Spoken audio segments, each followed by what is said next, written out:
I'm Kelsey Humphreys here with the Ivana Chubbuck. Now, if you guys are not into entertainment, you might not know who she is, but if you so much as Googled acting, you know who she is. She's been called the Celebrity Whisperer. She's a coach to some of the biggest actors ever, like Halle Berry, Brad Pitt. She's the one who got Beyonce on screen, okay? Queen Bee. This is Queen Bee's teacher, you guys. She also wrote this book that's an international bestseller. It's been translated into more than 12 languages, I think. I mean, incredible. And on top of all of that, her coaching studio where we're sitting, she's built a multi-million-dollar business, you guys. So I'm so excited to pick your brain. Thanks for letting us come in today. No problem. I like my brain being picked. Well, great. Then we're going to have a wonderful time. Okay, so here's what I want to talk to you about first is that you moved, to LA with dreams of becoming an actress, and then you started to realize, you know what, I actually like helping the other actors more than I do acting. I want to maybe any advice you have for someone watching who's trying to decide, should I coach instead of do this myself? What's your advice to them? I think that what someone taught me once was don't predetermine what it is that you want to do and exactly how it's going to find its way.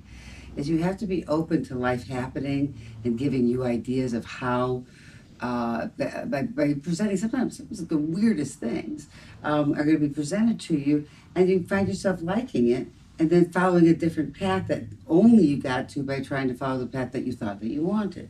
But you have to be open to the possibility that what you thought you wanted initially isn't what you're going to end up with ultimately. And it's about being open. Always being open to that possibility. The people that are closed off to what it is they think that they absolutely have to have and want are the people that will never succeed, because it's all about containment. If you contain yourself in any shape or form, you're not allowing the world to find its way. So if you contain yourself to a certain aspect of things that you think that you want to do, or that you believe that is the dream, is that you've also contained other things from coming in. So you've contained, this is all I want, but then nothing gets in either. So that you've done was you basically took away the possibility of success. Yeah, such great advice. Did you feel like any sense of loss or mourning, like, oh, I'm giving up on this acting dream, or not at all? Like you knew? Because I'm telling you, it was something that someone said, just like be open to life's possibilities. And when I started finding, when I was working as an actor, that when I was coaching people, like actors help each other out. So they helped me, I helped them, but I found that they were giving some of their best performances off of my advice. I found that I enjoyed that more than when the director was saying action and I was the one in front of the camera. So I was waiting for them to be done. I didn't want to be on camera anymore. I was like, enough of that. I think that this script is about this for you. And I get so excited. Yeah. But let's talk about time. Time's an interesting thing to me. It's like Einstein said, is relative. And it is relative also in a psychological kind of way, either not just like the science way.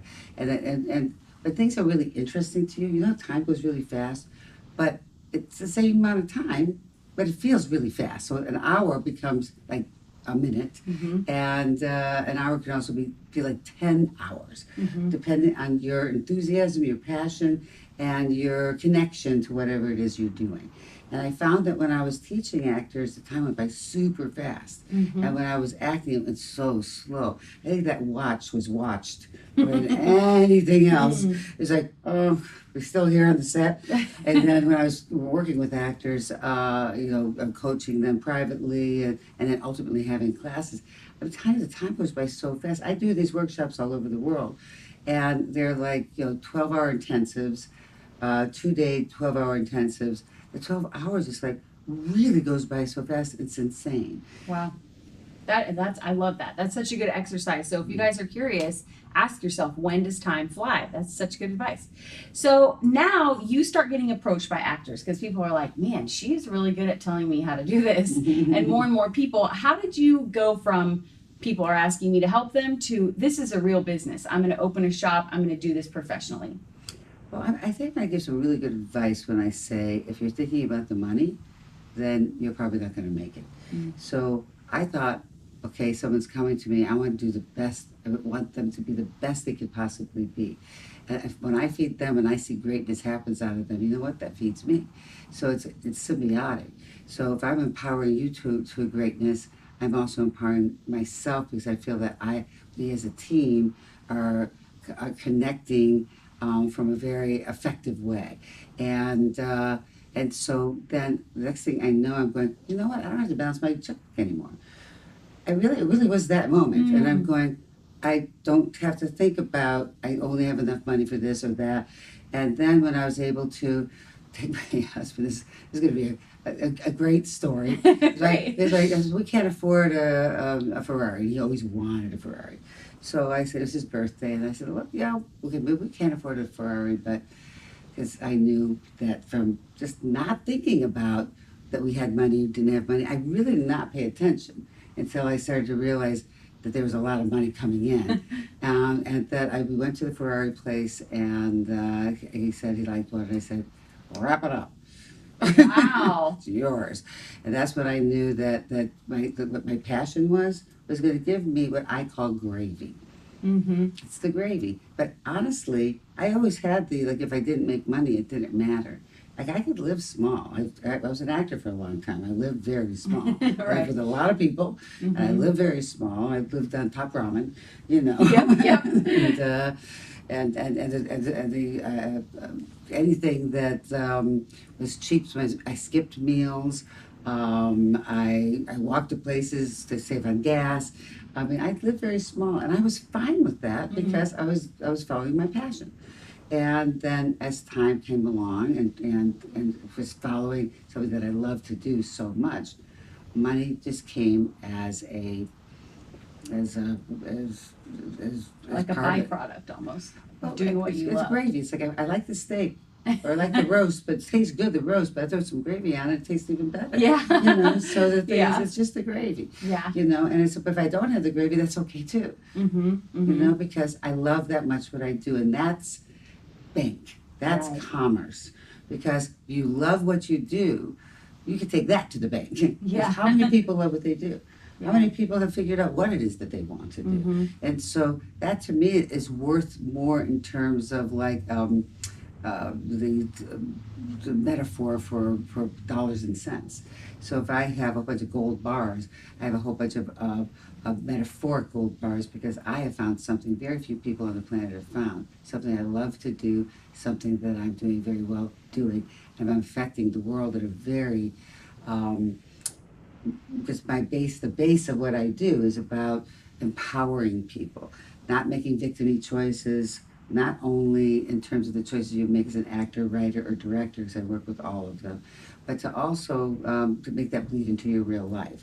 It's like you have a choice. You have a choice to make that you take bad things that happen, say this is something that I'm going to self-destruct with. I'm going to say that that's what's always going to happen. Bad things always happen to me. Be defeated by it and stop doing it because no one wants me to do it anyway. Or I could say, you know what? I'm gonna win in spite of it because people said I couldn't do it, or because there was negative feedback at me, or because there were naysayers in my possibilities of having any kind of success. So I would say I'm going to win in spite of it because of you, and it gave me more forward motion to try even harder. Mm-hmm. So it's a choice. It's a choice that you can take life, and life will always happen, good and bad, mostly bad. But it's bad, but it's not bad if you see it as fuel. Mm-hmm. It's fuel to inspire you to, like, this anger is a great fuel. It inspires you to do stuff. It's like, I'm not going to let this ever happen again, or that person will never do that to me again, and this is how I'm going to succeed without retribution, without being mean or trying to get comeuppance, but just to prove them wrong without having, just by, what do they say, success is your best revenge? Mm-hmm. Yep. Okay, by having success. Yeah. And that is what I teach within the character, how you write it, how you direct it. It could be on the page. It's like, it's an interpretation.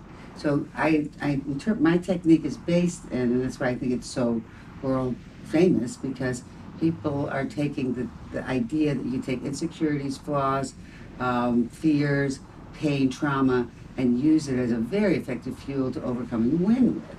Yeah.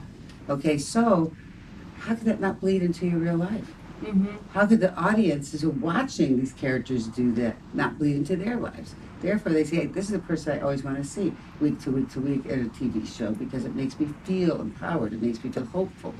If it's a movie star, it's like, I want to see everything that movie star does, and all of a sudden, a movie star is born. Yeah. Let me say at the time, it was not a movie star. Because most of the Right. people I've worked with were nobodies and lived pretty poor.